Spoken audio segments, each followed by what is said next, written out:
Hey, before I get started here, Brittany Page, my partner in content creation, is guest hosting for David Pakman today. It would be awesome if you, in advance of that, would go to her channel and subscribe. She does content similar to this, a lot of deep dives on policy, on poverty, on homelessness, on women's reproductive rights, on very important, oftentimes overlooked and under paid attention to topics. So thank you in advance. So after the pardons and the commutations of over 1,500, nearly 1,600 domestic terrorists by Donald Trump, he released his new personal, soon-to-be armed militia into the streets of the United States. Some of them ended up in the Capitol complex.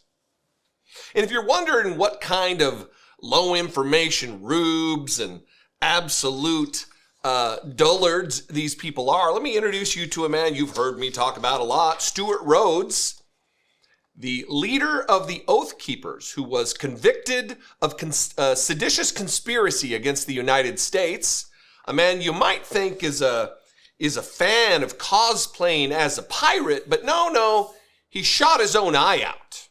That's what a responsible gun owner he is. Here's I looked for many different headlines to show you, but I found this Sky News one far more amusing than any of the others. Man who wears eye patch after shooting himself with his own gun, convicted over Capitol riot. Rhodes is among roughly 900 people charged so far in connection with the attack on the U.S. Capitol, the heart of American democracy. This was obviously before he was convicted of seditious conspiracy against the country. A guy who likes to cosplay as a soldier, as a rough, tough patriot. A man who served 7 months in the army and couldn't hack the training and dropped out to do his own militia. I'm going to be my own army man, a true army of one. He was in the Capitol complex yesterday, the scene of the crime, the literal scene of the crime where he attempted to overthrow the United States government in service to Donald Trump to overturn a free and fair election.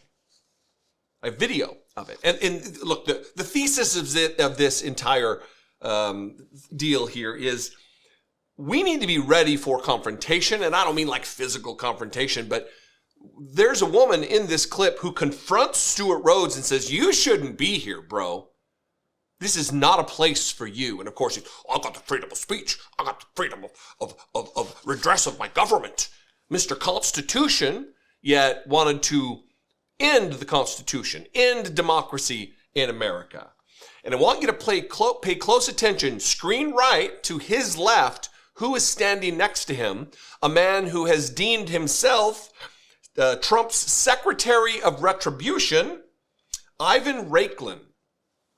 Watch Stewart Rhodes desecrating once again with his very presence the United States Capitol complex. Because a person's a felon doesn't make them devoid of their right to protest, right? To petition the government for disagreement as long as being peaceable.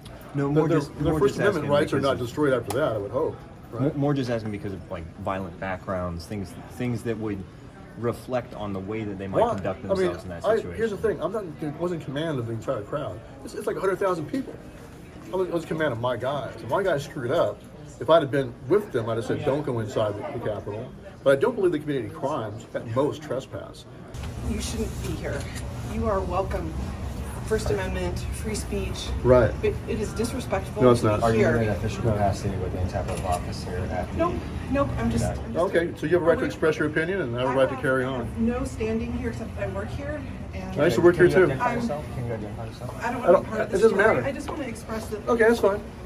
Please tell your story elsewhere. Yeah. Here is I have a right to free speech. It's disrespectful. Yes, of I'm course. here, and I'm here to conduct business too. course. So, So we introduced ourselves, ma'am. What was your name? I don't really care. It doesn't matter. Sir, what? He needed to be dealt with more aggressively and tersely and assertively than that.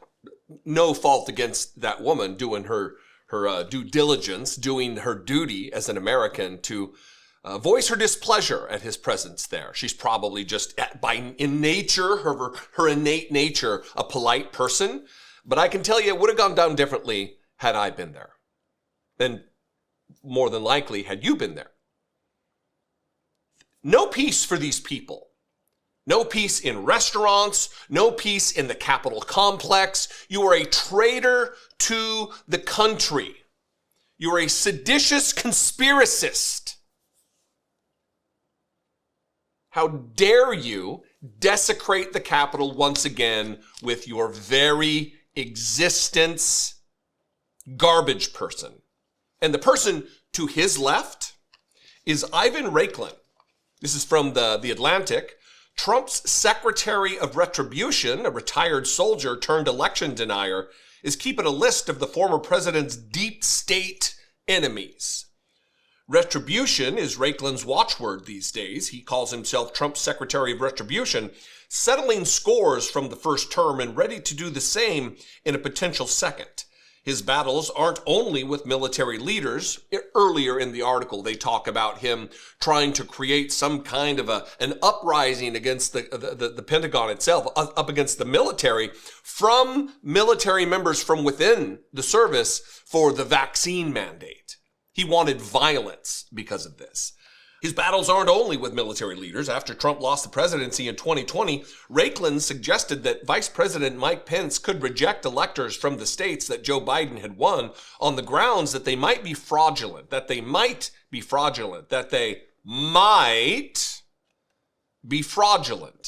Those ideas were later taken up by John Eastman, a lawyer who has been indicted in Arizona for his alleged efforts to overturn the 2020 election results there.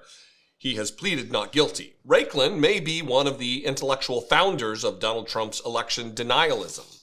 The word intellectual in the same sentence with Ivan Raiklin doesn't really pass the smell test. But the lesson here is that these people deserve no peace in their lives, whether it be dining in a restaurant, whether it be going to the United States Capitol, or hell, just walking down the street. They need to be reminded of their treachery every waking moment of their lives. I'm not calling for violence. Obviously, I get enough threats of that myself. But these people attempted to fundamentally destroy democracy in America. They should not be allowed in polite company without the reminder of what they did. So good on that lady. A little different style than yours truly.